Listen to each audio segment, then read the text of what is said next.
Stock market listings on the ASX were subdued last year. According to advisory firm Mann, Judd, just 35 companies joined the market, well below the 20-year average of 83 listings.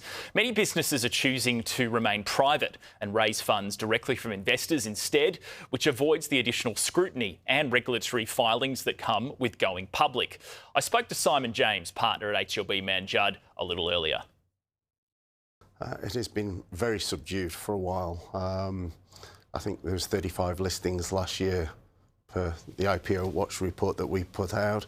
The kind of 20-year average is 83, so very subdued. And yeah, the majority are kind of small cap type IPOs anyway, so not the bigger ones. So we're not really seeing that activity. What do you think's turning investors off from listing on the stock market? I suppose there's a few things. Obviously, you turn on the news and the global uncertainty of what's going on in the place from, globally from one day to the next, obviously makes it very hard for companies to kind of plan around kind of listings and things like that, how that's going to work. But I think the access to private capital is probably the biggest driver. If you're listing, why are you listing? You probably need some money. And if you can get access to that money from elsewhere without going through all the regulatory hoops and the kind of ongoing disclosure once you've listed, why bother if you don't need to?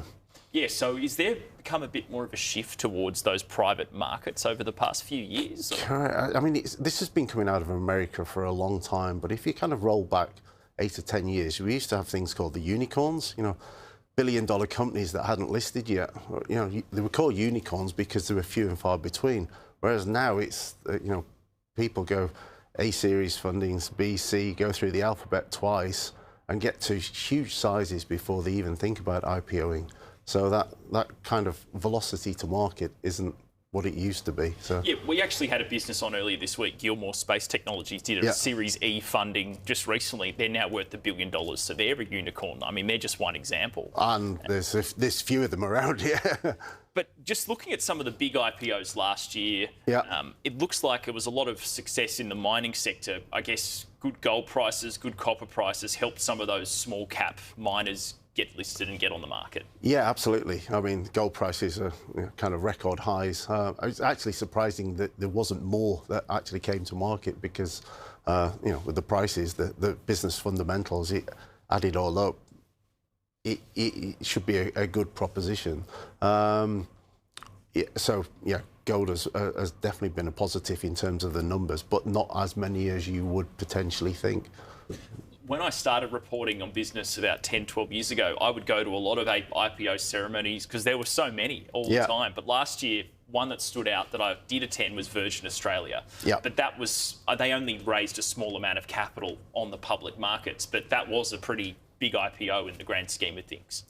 Yes, was 685 million raised. So in the scheme of things, not very big. A lot of sales and marketing, helps the brand, helps ticket sales.